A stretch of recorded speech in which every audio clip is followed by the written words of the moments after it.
இந்தியாவுடன் வர்த்தகம் மேற்கொள்ள உலகின் மிகப்பெரிய நாடுகள் ஆர்வம் காட்டுவதாக பிரதமர் நரேந்திர மோடி தெரிவித்துள்ளார். குடியரசுத் தலைவர் உரைக்கு நன்றி தெரிவிக்கும் தீர்மானம் மீதான விவாதத்திற்கு மாநிலங்களவையில் பதிலளித்து பேசிய அவர், சர்வதேச சமூகத்திற்கு பிரச்சனை ஏற்படும் பொழுது அதனை தீர்க்கும் வலிமை மிக்க நாடாக இந்தியா திகழ்வதாக கூறினார்.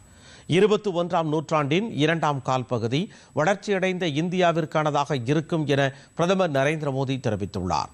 மக்கள் நலனே பிரதானம் என பாஜக அரசு கருதுவதால் தான் 3வது முறையாக ஆட்சி பொறுப்பேற்று செயல்பட்டு வருவதாக அவர் கூறினார். கடந்த 2014ஆம் ஆண்டு உலக பொருளாதார பட்டியலில் 11வது இடத்தில் இருந்த இந்தியா தற்பொழுது 3வது இடத்திற்கு முன்னேறி கொண்டிருப்பதை சுட்டிக்காட்டிய பிரதமர், உலக நாடுகள் குறிப்பாக வளர்ந்த நாடுகள் பிரச்சனைகளை எதிர்கொண்ட போது இந்தியா தனித்துவமாக முன்னேறி வருவதாகவும் தெரிவித்தார்.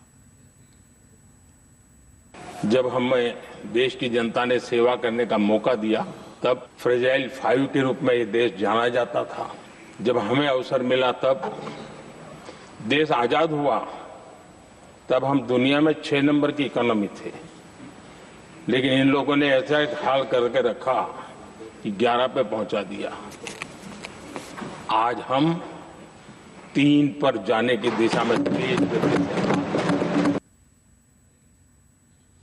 ஐரோப்பிய யூனியனுடனான வர்த்தக ஒப்பந்தம், அமெரிக்காவுடனான வர்த்தக ஒப்பந்தம் ஆகியவற்றை உலக நாடுகள் வெகுவாக பாராட்டியிருப்பதாக கூறிய அவர், இந்த ஒப்பந்தங்கள் உலக நாடுகளின் நிலைப்புத்தன்மை ஏற்படுவதற்கான நம்பிக்கையை ஏற்படுத்தி இருப்பதாகவும் குறிப்பிட்டார். बड़े बड़े देश भारत के साथ व्यापारिक संबंध बनाने के लिए बहुत ही आतुर है. यूरोपीय संघ का ट्रेड डील हो, अमेरिका के साथ अभी अभी हुआ जो ट्रेड डील हो, और पूरा विश्व खुलकर के इस ट्रेड डील का तारीफ कर रहा है. और उसमें